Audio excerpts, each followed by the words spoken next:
Let's do this. Alrighty, we're going live in 3, 2, 1. Live. What's going on, everybody?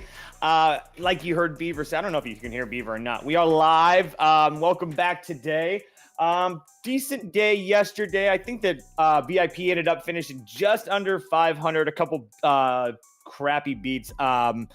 It is what it is. We had a couple really lucky beats too. Our lucky wins, especially UCLA with that final bucket in the last literally second of the game, meant nothing, but we'll take it.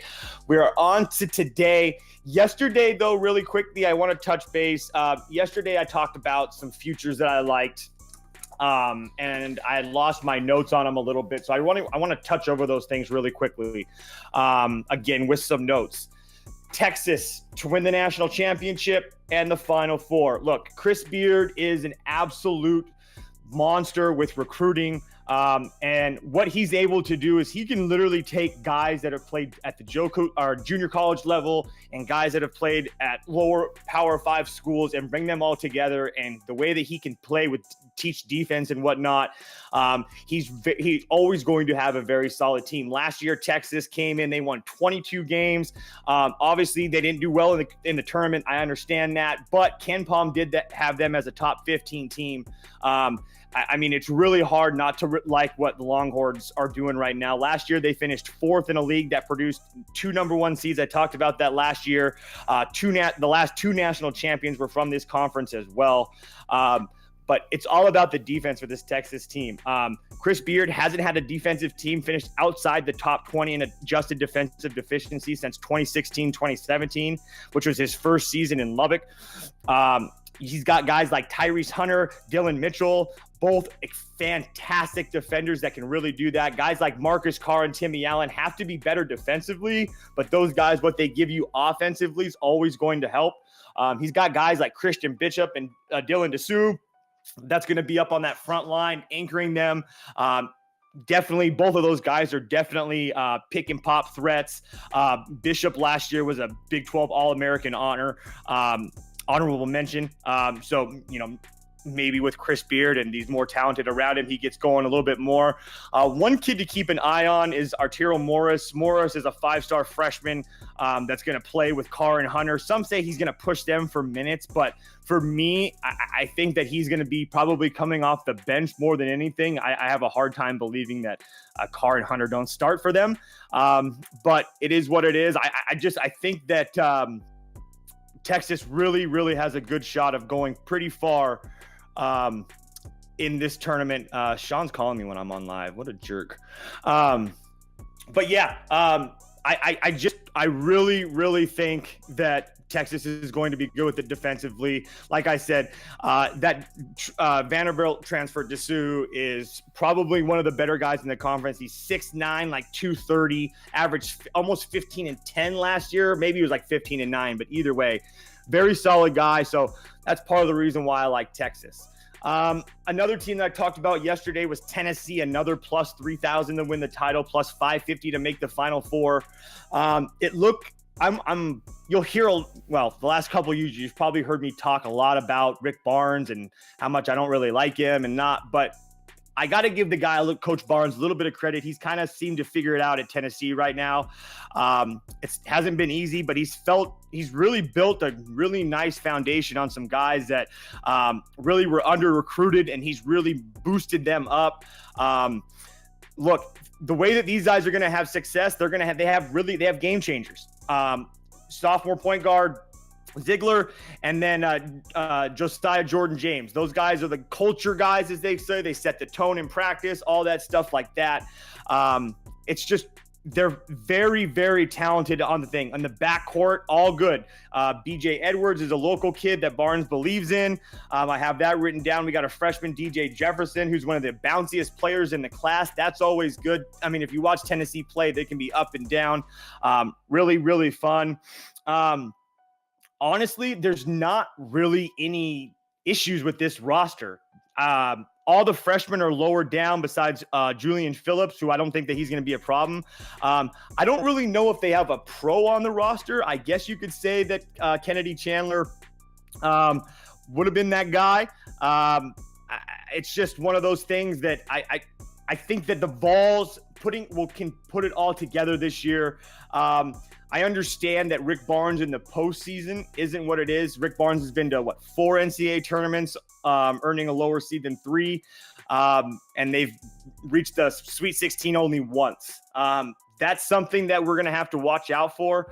But at the same time, I just think that there's too much talent, and that's a huge prize for this Tennessee team. They're going to play in a conference in the SEC that's going to test them in multiple spots in the year. So at that value, I don't think that in 2 months we're going to see plus 3,000 or plus 550 for the Final Four anywhere close for these teams. So I just wanted to touch base with those guys really quickly.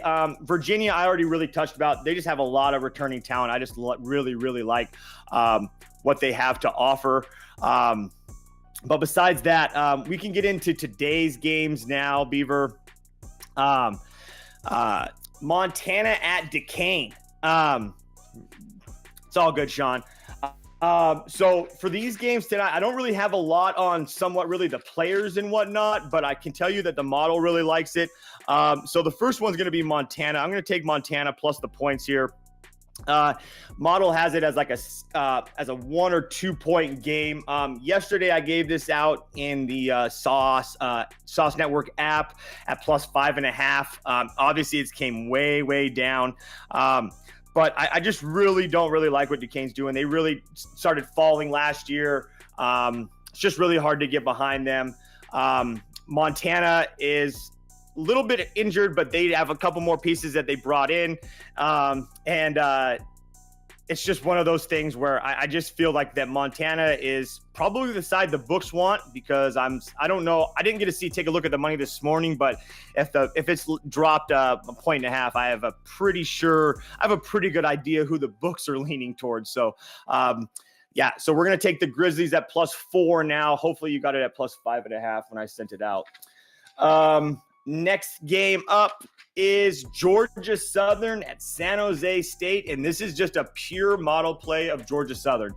Georgia Southern plus 3.5. Model has them winning this game by 1. Anytime I get 4 points of value on the model, it's most likely a play. So Georgia Southern is going to be a play in the model. Like I said, four more points of value in the model. I have this, and the model has it. Georgia Southern winning by 1.5. For those of you that don't understand when I say the model, a lot of pro college basketball bettors, including myself, they use different models. Everybody's is a little bit differently. You can see guys like Shot Quality on Twitter. There's other guys. It's very similar to Cleaning the Glass for NBA and stuff like that. Just different ways of approaching betting, especially college basketball with so many teams, and how the transition of players and whatnot. The models give you a really good idea of where to start. For example, yesterday with 150 games or whatever there was, the model was able to essentially take out all the BS games for me and say, okay, here's some value games that you can take a look at. Saves you time a little bit. It's kind of nice. So that's for people who are asking about the model. That's essentially in a nutshell what the model is. Next game is Sauce's favorite team. Shout out to Kyle Kerms, our favorite boss. Purdue's his big favorite team. I think he has Purdue as a national title contender. Big on Zach Edey this year, and I kind of agree with him. I don't really agree on the national title thing, but Purdue minus 26 against Milwaukee is going to be the play. Look, the last time we saw Purdue, they were kind of embarrassed. I understand they've lost Travion Williams and whatnot, but the talent mismatch in this game is unreal. Add on the fact that the last time we saw Purdue, they lost to St. Peter's in the tournament. Zach Edey is one of those guys that there's a lot of questions about the big man here this week. This year. I think Zach has a good game today, and I think Purdue wins by 30 plus. Model has it as a 34-point game. That's it for me today. No super short slate as far as NCAA basketball is concerned, but we will be back tomorrow, same time, same place as always. Any questions, comments, or concerns, or if there's a game that you want me to show you what the model says it is, feel free to send me a DM, and I will send that over to you. VIP will be posted in the next hour or so. And Michigan doesn't have a chance of winning the national title. AJ Bascone. I will talk to you guys later. Eat, pray, love.